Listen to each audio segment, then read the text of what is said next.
officiate sa liga nyo. Ang akin lang, alam naman natin na walang perfect officiating. Kahit saan, manood kayo ng FIBA, NBA, PBA, lahat yan may lapses talaga nangyayari. Kaya ang ginawa namin na 3 months para maiwasan natin yung mga lapses na tinatawag. Kaya kasi pag 2 months, 10 kayong babantayan, dadalawa referee. Yun naman yun. Sa 3 nga, nagkakamali. 2 pa kaya. Para maiwasan natin na maging maganda yung officiating ng referee, ginawa natin 3 months. So ngayon, first time nyo na maglalaro ng alumni, Gen X. Gen Z, tama yun. First time nyo. Kasi sa basketball, ultimate physical, non-intentional. Alam naman natin yun. Hindi ang basketball, hindi yan laro ng mga palakasan, hindi sa madaling salita. Kagalingan, skill ang tawag, hindi payabangan, hindi patapangan. Okay. First, sa referee, okay. Yung tinatawag na judgment call ng referee, kung ito na yung referee, sa tingin niya wala. Okay sa'yo, ay pinituhan ka sa tingin mo wala. Naipito na ng referee. Sa tingin mo ba, mababago ba yung pito ng referee na sinabi mo sa akin na ref? Wala naman talaga. Kung kukulitin mo yung referee, pwede ba sabihin ng referee, sige, tanggalin ko na lang yung palpay. Ba hindi? Okay yun. Tama yun. Yun yung tinatawag na judgment call. Kaya nga referee. Although sa'yo walang tama, nakita ng referee, may tama, nakapito. Diba? Respeto natin. Ngayon, paano natin kakausapin yung referee? Ref, time out. Ref, wala naman talagang tama. Hindi ako referee. Wala pa talaga idol. Sige, akin yun. Okay, just call ko yun. Bad call yun. Bad call yun sa akin. Tingin ko kasi may tama. Yun. Kung sisigawan yung referee at kukulitin natin, baka mamaya magkaroon pa ng problema. Imbis na magkaunawaan kayo, makulitan sa yung referee, ma-technical ka pa, yung pa maging dahilan ng pagkatalo nyo at biglang mo sasabihin na yung referee nagpatalo sa inyo. Samantalang ikaw, yung dahilan kung bakit kayo na-technical. Kausapin natin, ako just mali, ref, patingin naman po yung dito, medyo nananakit na. Yun, pwede naman tayo magsabi sa referee. At least yun, naaalarma kami, nakikita namin, ay hindi namin nakikita, nararamdaman nyo, babantayan natin. Kasi sinasabi yung nananakit, para maiwasan natin yun. Okay, sa rules ng FIBA, meron tayong criteria na 5 sportsmanlike foul na tinatawag. Ano ba yung una? No legitimate attempt to play the ball. Paano yun? Yung hindi mo na nilalaro yung bola, player na nilalaro mo. Hawakan mo yung player, hihilahin mo, try mo, nasaktan mo. Yun yung tinatawag na criteria number 1. Non-excessive contact, lahat ng klaseng pananakit. Hindi man sinasadya, nakapanakit ka at nakita natin nagkaroon ng disadvantage yung player or nasaktan, criteria number 2. Criteria number 3 yan, necessary contact during transition. Yung stop nyo yung play. May momentum yung player, bukod sa pass break, nag-dribble ako, complete steal. From 3 points to 3 points. Steal, advantage ako, pinaul mo ako. O yun, yung criteria number 3 yan, necessary contact during transition. Ibig sabihin, ini-stop mo yung play niya. Kaya ask ko yun, kung matatawagan kayo ng gano'n, huwag kayo magtataka dahil sinasabi namin sa inyo. Ngayon, i-address nyo na lang sa mga minutes nyo na hindi pwede yung ginagawa natin. Wala rin tayong tinatawag na duty foul na sinasabi. Yun pumapasok yung criteria number 1, napapaulin mo at tataas ka ng kamay, mag-a-accept ka, bawal yun. It depends on the 2 minutes under, kung nakikita naman talaga natin yung duty foul for the play, pero walang duty foul na tinatawag yun. Kung magkapapal ka, kung yung sa kamay, handshake, pero hihilahin mo yung player para lang pumalta, hindi mo pwede natin gawin yun. Lalong-lalo na kung yung ito. Last play, pass break na tinatawag na clear path. Advantage, 2 in 1, nagkaroon ng contact, intent mo talaga na paulin. Dalawa kayo magkakampi, transition, hinawakan ko siya bago ka mapasahan. Ibig sabihin, intent ko na yun, stop ko yung play. Tinatawag na last criteria number 4 yun. Advantage na yun eh. Tapos yung clear path yung tinatawag, nag-dribble ako, walang depensa, nandun yung kakampi ko, pinol mo ko, yun, clear path. Hands ko rin yun. Yung number 5 dati hands ko, ngayon tinatawag siyang throwing foul. Paano ba yung throwing foul? 2 minutes under ng 4th quarter. Thrower. Ako yung thrower. Ako yung throwing. Mag-throwing ako ng bola. Ngayon, wala pa ako napapasahan. Pinol mo ngayon yung kakampi ko na hindi naman magre-review. Para lang magkaroon ng foul or penalty. Ano yun? Yung tawag na throwing foul. 1 shot and then last ball possession lang ang tawag doon. Throwing foul. Kaya pag 2 minutes under ng 4th quarter, iwasan na natin yung mga warning for delaying the game. Nagsisenyas naman yung referee. Okay, last warning na to. Hindi na pwedeng delaying the game. game, technical na tayo pag may delaying. Oras na magkaroon ng delaying na game, technical na tayo. Okay, yung galing sa shoot, yung ginawan lang din natin. Galing sa shoot, 2 minutes. Siyempre, yung depensa yan. 2 minutes, siyempre, magkakaroon ng natin yan. O, ang gagawin ng referee, pag sumayas yung referee ng gano'n, ibig sabihin hindi mo na siya pwede delay. Although kung wala pang sayas ng referee yung gano'n, 2 minutes under, pwede pa rin natin warning yan. Kung wala kayong warning for delay in the game. Pero pag meron na kayong warning, technical na tayo. Yun lang, alam niyo naman, naglalaro naman kayo ng basketball eh. Aralin din natin yung rules para kung meron kayong katanungan sa referee at hindi nalalaman ng referee, at least nalalaman nila ng dahil sa inyo. Ang ginawa itong liga, magtulungan lang tayo para matapos natin ng maayos. Yun lang mag-basketball lang tayo, iwasan natin magsakitan. Ano ba ito may file? Okay, ganito. Papasok na tayo ron. Unang tanong ni referee, may file. Again, yung in-implement ko sa may millennials, wala akong perang involved. Ayoko mo ng pera-pera. Again, ipapamana ko sa inyo yung liga gaya ng ginagawa namin sa millennials sa 90s, sa 80s. Okay, so ako ayoko na may involved na pera. However, again, yung technical naman nila, nasa may chat yun, di ba? Guys, pwede mo pa-pull up yung sa messenger na send ko. Thank you. Doon kasi guys, pumapasok yung mabigat na foul. Alam niyo yung foul na sinadya? Alam niyo yung pagsusunod kayo ng bola? Pero nakaganyan na yung kamay niyo. Iba yung sa ganun Iba yung sa ganun, iba yung sa ganun. So, doon natin ipapasok kung ibaban ba natin o 3 game suspension. Alam niyo, naging effective sa aming mga millennials yun. Imagine niyo semi-finals na kami, wala na bansa. Kasi, hindi man siya kasama, hindi man pera-pera, pero, imagine mo na yung 3 game suspension. Paano kung isang player niyo yun na may kalaro? Diba? Kumari, yung main player ninyo. Kayo mismo makaka-captain ball. Kayo mismo yung makakaalam nun. Kaya bawal ang close piece. Kasi ang close piece, automatic sa akin pag ito nakita akong close piece, meron kami mga mainit na player. Shoutout nga pala sa 2K1, 2K4 at saka sa iba pang mainit namin player. Sa millennials. Wala nagka-close piece sa amin, ultimo si Kuya Buboy. Pero persahan meron. Gigilan. Mainit. Nagigilan talagang bugbugan. Pero walang close piece kasi hindi naman kasali sa basketball to. May nakakita bang kasali sa basketball to? Wala na yung panahon ni Ben Wallace noon, tsaka naman Baptist. Wala na. Okay? Hindi nakasali na ganito. Kaya automatically banned for this season. Again guys, kabas nyo pa rin yan kahit anong mangyari. Kaya isasali nyo yan sa susunod na season. Pero ang disadvantage nun, hindi na siya makakasali ngayong season. Pero titignan natin yung bigat kung bakit na ginawa yun. Baka naman mamaya, unang tingin ko naman, makikita naman sa video yun kasi nagbi-video po kami. Ganun din po sa inyo. So may replay po kayo, may recap po kayo. Pwede nyo balik-balikan. Tignan nyo yung mga reklamo sa akin ng millennials. Bakit naging effective na natutuloy yung laro namin? Kasi meron silang video na uncut. Pinapanood nila. Kunwari, mainit kayo emotionally. Di ba? Wala naman yun. Tinawag ng referee. Tapos kung itong player na ito, siniko pa yung siko. Di ba? Nireklamo nila. On hand. As in, upfront pala, upfront. Magreklamo sila. Pero nung pinanood na yung video, wala naman palang nangyari. Emotional lang. Kasi siyempre kayo kampi nyo kakampihan nyo yun, di ba? Taka na, siniko nga siniko nga siya Hindi tinawagan ng referee Pero after din umuwi ng bahay, nagiinuman. Pinanood yung replay. Tangina, wala naman pala, nakakaya. Di ba? Ayun yung punto. Bakit napaganda natin yung millennials? At gusto ko ma-adapt ninyo yun. So again, walang perang kasama, pero po, meron tayong yung weight, yung bigat, kung sakaling technical man yan, o kung ibaban ba natin sa season or 3 game suspension. At again, to answer the question, wala tayong penalty na involved yung pera. Okay, yun lang. Dagdag din natin, contact situation.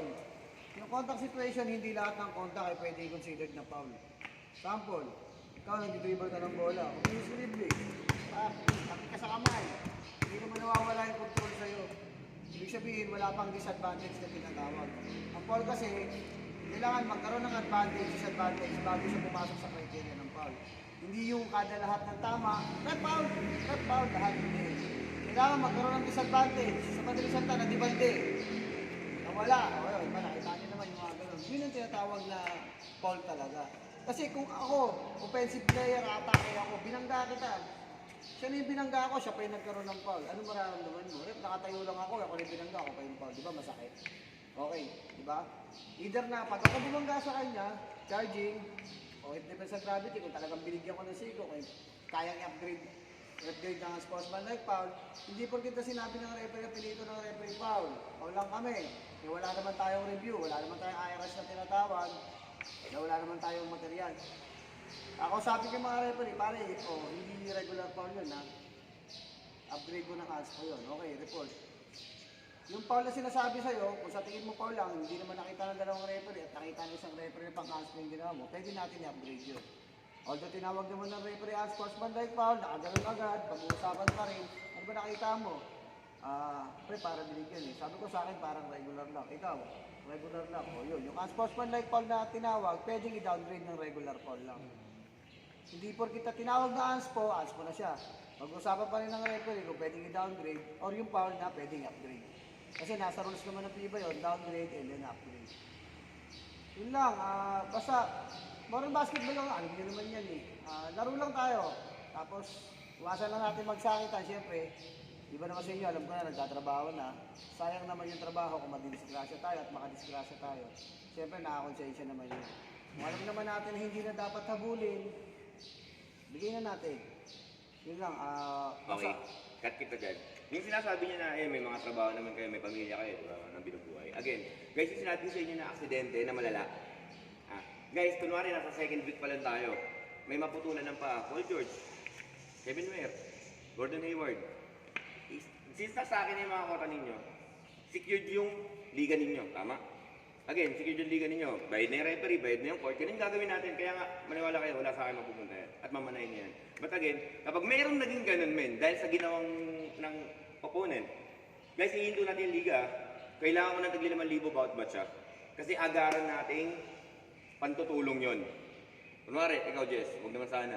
Second last na lang. Kunwari, maputulan Hindi siya. na nga ako naglalaro eh. Ma-Paul George siya, ma-Paul George. Hindi na nga ako naglalaro. Kailangan natin 5,000 ng bawat batch, ha? Kasi guys, hindi sa akin mapupunta yun. Ibibigay natin sa kanya yun. Di ba? May Na pampagamot. Kasi siyempre guys, dito sa Pilipinas, pang-scatter.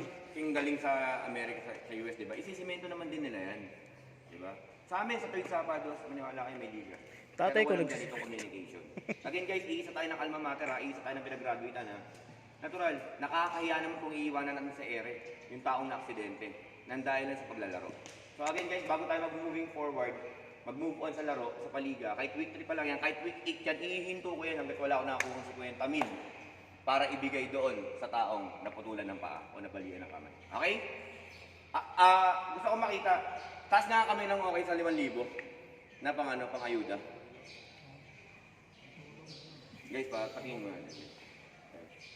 Rob, Hindi naman ano yun, hindi naman hinahangad yun. Kumbaga, in case lang namang in case na lang mangyari yun, ha? In at case least, lang. sa Sa banding natin. sa inyo, Okay. dyan na mayroong kakampi kayo, di ba, magiging pabor. Pero hindi hinihingi yun. Hanggat maaari nga, walang mangyaring gano'n. Di ba? Sa maluwag naman siguro yung court, wala naman siyang kakapakan dun na ano.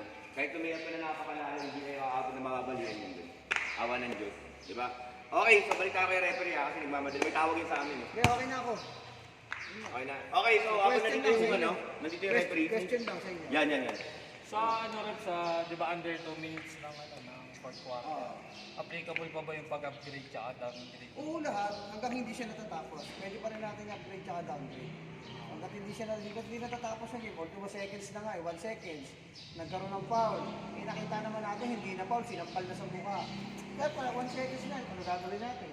By the rules, hindi naman natin pwede. Paano kung gawin ng iba yun? Kapag 1 seconds, pwede pala yun. Hindi na pala i-alis ko yun. Gusto ko ng malaki, o di ba? Hanggat hindi natatapos yung game, pwede natin i-downgrade yung game. Yun lang. And then sa same foot pala na tinatawag, para maging ano kayo, yung same foot landed na tinatawag, hindi na pwede yun, yung ginagawa na Richie Rivero.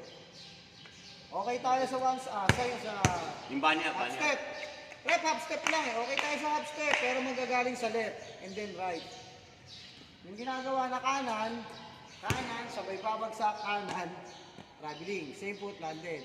Kaliwa, babagsak kaliwa, same foot landed. Kasi ang legal side step, left, right, left. Yun ang legal na side step. And then paano pa yung tinatawag na 0-1-2 step? Hindi lahat ng dribble, pag hawak ng bola, pagpasa, may progressive player, allowed siya ng 0-1. 0-1 and then dribble. Okay. 0-1, and then lay up. Pero galing sa dribble, pick up the ball, pick up, doon pa lang magsisimula yung bilang niya. Pick up, 0, 0, 1, 2, and then lay up. Sa madaling salita, 1, 2, 3, allowed na step. Ginawa lang ni Piba, 0-1. Ibig sabihin, yung unang step, walang bilang. Nag-dribble pa siya, kaya pang bilang yun. Pag pick up the ball, magsisimula 0, 1, 2. Yun yung tinatawag na ano. Basta yung simple landed, hindi na pwede yun. Tumira yung player, pak, legal attempt. Hindi tumama sa ring. Pwede niyang kunin. Pwede niyang itira. Pwede niyang i-dribble. Kapag galing dribble, basta dito. End of dribble. End of dribble ka na nga, tumira ka. Pag tira mo, hindi tumama sa ring. Pwede mo uling kunin. Basta magkaroon ng legal attempt na tinatawag. Pwede mong kunin yun. Pwede mo rin i-dribble, pwede mo ipasa. Ngayon, kung wala ka nang gagawin, wala ka nang dribble, wala ka nang papasahan, isa na lang gagawin mo, mamasa. Kung wala ka nang magawa, tatatamaan mo lang sa board. Hindi kita yung pa eh. Yun ang violation. Diba? Pero yung galing ka sa dribble, natama mo sa board, kinuha mo sa ere, tinira mo, good. Stop dribbling, wala ka nang gagawin eh. Stop dribbling ka na, ang gagawin mo, mamasa. Pinatama mo sa board. Abay, kinuha mo. Violation. Ha? Pero kung di ka latip, hinayap mo, tapos kinuha mo ulit. Yun lang. Baka kasi manibago kayo, double. Wala nang double touch na tinatawag. Hindi na violation yun. Pwede na kunin yun. Pwede na ulit yun. Ayun. So technicalities na tinatawag. Flexing. Yan, matagal kami dyan. Technicalities. Yung sinasabi niya na night-night, small. Hindi natin gawin yan. Hindi pasok yan sa criteria ng technical.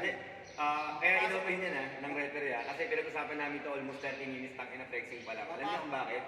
Para maiwasan nga yung away. Kasi hindi naman lahat magkakabiruan eh. Lubukin kasi yan, yun yung tawag na taunting. Okay, tumira tayo, 3 points. Tumira tayo. Iwa natin pana natin sa likod. May pana sa depensa mo, kaya sa bench mo. Pana mo doon sa bench mo. So, di ba? Para wala tayong taunting na tinatawag. Tira ka 3 points, dahil mo sa harapan mo, bawal yun. Bawal yung mga pumapalit. Di rin pala, pinalampakan sa mukha. Sinigawan sa mukha, bawal yun. Technical yun. Kaya huwag nila kasi yun. Katay ka, bakit ako gumagawa nun? Ikaw. Go. Grabe naman yan, grabe naman. But anyway guys, to make this short, again, yung flexing, wala akong problema sa flexing. Alam niyo bang pinagbotohan pa namin yan? Sa harapan mismo ng referee Ang tagal namin na gano'n niya kasi nga, ang saya, totoo naman yun di ba? Kasi maraming fans, especially okay, di ba ang sarap pakiramdam? Pero again, tinanggal na lang namin yan. Kasi nga hindi naman lahat magkakabiruan. Okay yan eh. Kasi hindi naman yung pagkita kasama ko sa pumsa. Hindi, iba na yung emotion ng laro nyo. Diba? Tapos pag kailangan nyo na yung makapanalo. Diba? Maniwala kayo magkakaroon. Wala nang problema ganun eh. Pero huwag kang tatapat sa upuan yun. Mag-shoot mo, ikot na. Kasi makakaramdam na kasi ka gagawin. Taunting yun, technical pa tayo. Yes. Sa taunting, walang warning. Outright, technical. Ha? Maiwasan natin yun, yung mga bumabaril. Hindi mo gumagawa nun yun. Jomar. Nakita ko si Jomar gumawa nun. Again, pwede nyo parilin yung mga kampunin niya. Huwag nyo kalaban ninyo. Hindi mo parilin. Mamaya, magulat kayo, ginawa niyo, makita na sila.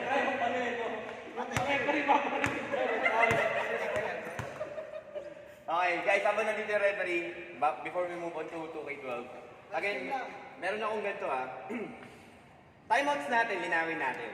First quarter, isa lang ang timeout. Second quarter, isa lang ang timeout. Bakit Kuya Balter? Kasi meron tayong mandatory 5, change 5. Okay? So doon pa lang nakapagpahinga na po ang mga player. Doon pa lang nakakapag-meeting na yung second 5. Tama? Third quarter, just to make sure na dire-diretso yung laro natin. Again, budgetize tayo guys. Kahit tignan nyo dyan, 500 per hour tayo. Hindi mura yung court natin. Pero ngayon na naman to ha. Ngayon na. Okay, so sa third quarter, isa lang po ang timeout. Isa lang po. Only sub na po kasi yun. Pwede na po kayo mag-sub. Pwede na kayo magbabad. Kasi hanggang second quarter lang naman yun. Para lang malinaw. Paano kapag yung player dumating ng second half na, like third quarter na? Opo, i-allow na po natin.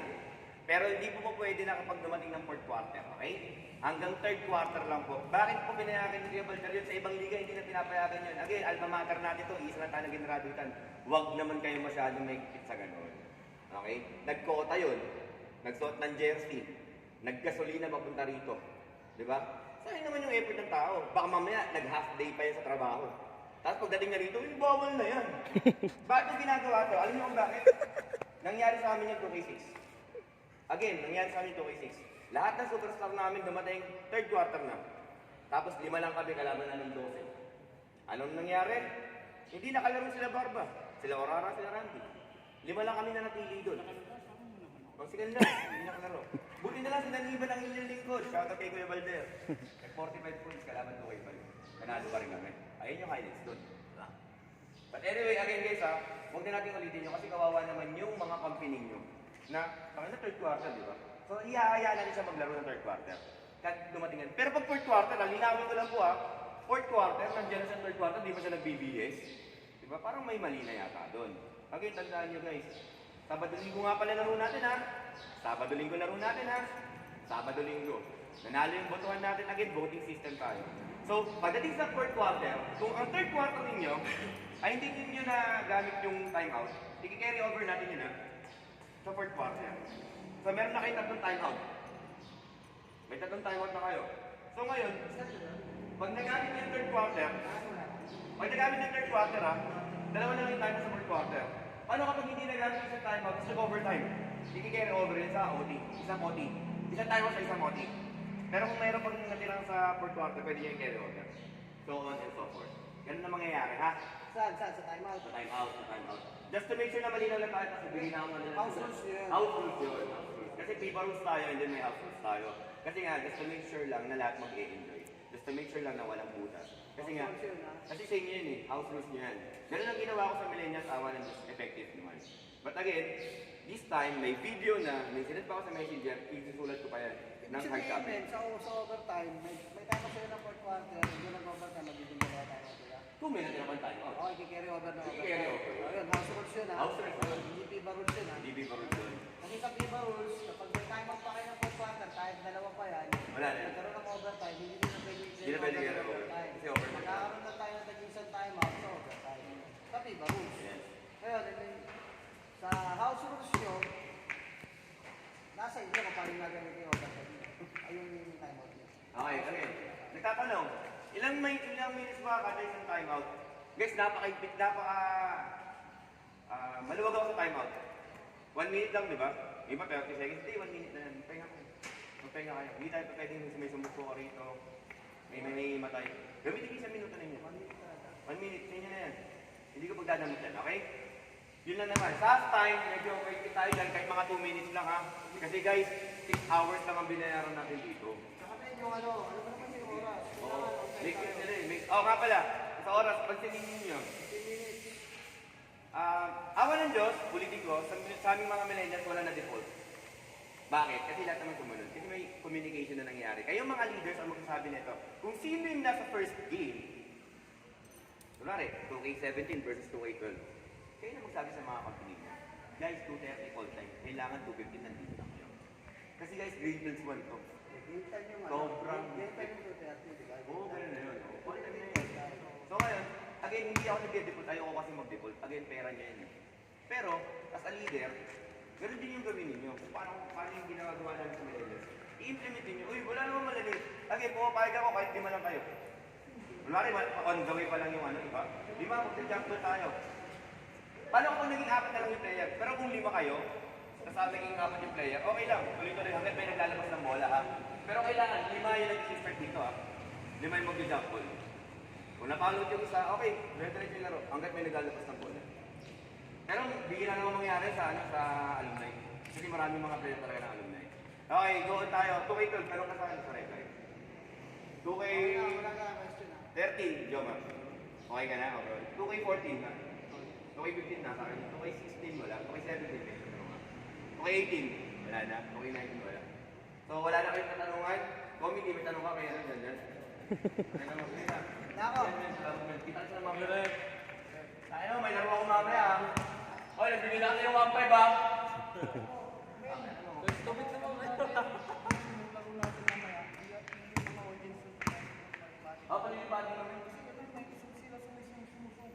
Ito, no, pakinggan nyo to. Hindi naman player sumusugod, mga Audience. Ganun men, grabe po kayo. Sobrang grabe ko yun nila. Tapos 2K8. Ang dami pa nila. 2K8, then 2K4. Ano ba dito? Puno rin ito men, oo. Dito, wala doon. Dito na. Ayun ang pinakamarami pa sa amin. 2K1, 2K8, 2K8, tsaka 2K4. Eh kung kumuha tayo ng isang representative sila pre, para ano? Pwede naman. Kasi ano na, semis na. Okay, guys. Yung narinig nyo kay Canlas, napagdaanan na kasi namin. So, possible, sa inyo, sa Gen Z, gawin natin mas organisado. Sabihin natin yung mga fans natin na may bench naman doon. Mahangin din naman doon, safe din naman. Kaso ka, natin nila talaga sa oras. Kasi ganun yun eh. Tayo mga player, kasi nakikita natin yung oras, diba? Kasi grabe kasi yung sugod sa amin ng mga audiences. Hindi player ang sumusugod sa amin. Alam mo ginagawa ko? Sinasaway ko. Tatawagin ko yung Captain Bull. Kunwari, Pau! Pau! Oh, Diyos mo. Makata ka ni Pau. Yes! Yes! Ganun. Laging leader ha, ang aasahan ko ha. Nagkakaano dito.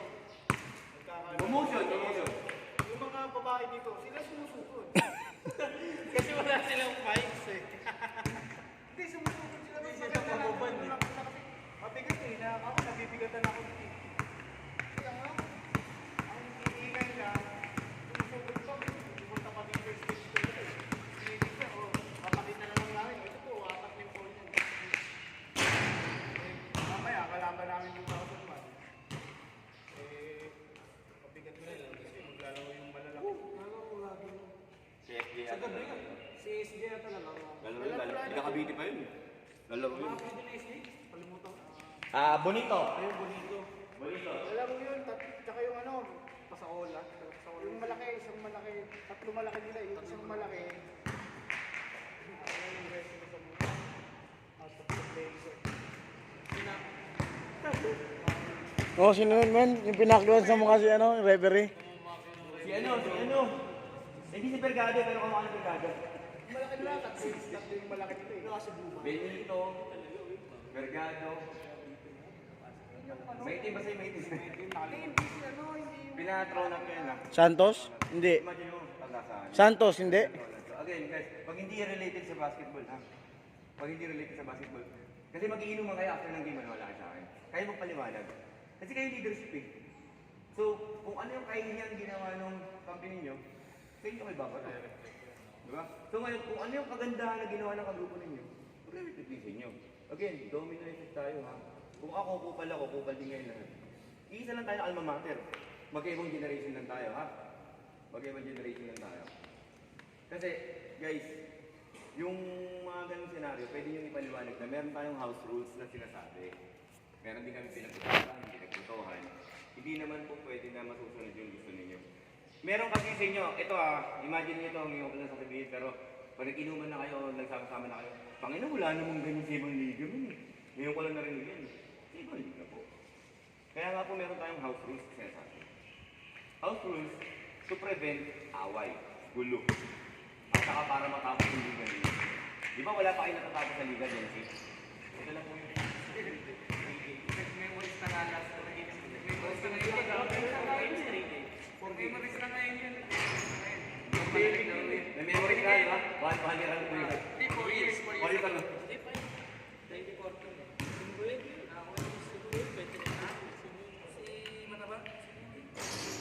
Taga-Rasmania. Bigla nagkaroon ng parisan. NMAX. Bigla nagkaroon ng hula. Hey guys, shoutout sa'yo doon ha. Shoutout sa'yo. Grabe ka naman.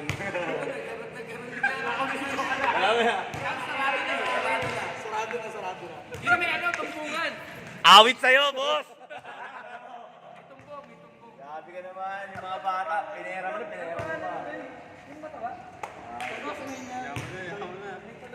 Guys, naniniwala ako sa mga manonood dito, sa mga kampi nito, mga leaders na to. Yung mga wala rito, batch 2010, batch 2015, which is nakausap ko naman, si Jeremy. And batch 2016 kay Christian. And sa lahat ng 2016, especially sa 2019 kala Age, kala Adrian. Pag napanood nyo itong video na to, narinig nyo naman, from officials to house rules to FIBA rules, lahat na-tackled namin. So sana po, kayo na rin po mismo, panonoorin nyo to, i-replay nyo ng i-replay, tapos meron pa pong kopya sa messenger ng mga house rules and kung paano yung process, okay? So guys, again, ako si Balder Osiris Padua ng batch 2006, ang magiging head organizer ng Palarong Public Gen Z Edition Season 1. Peace out!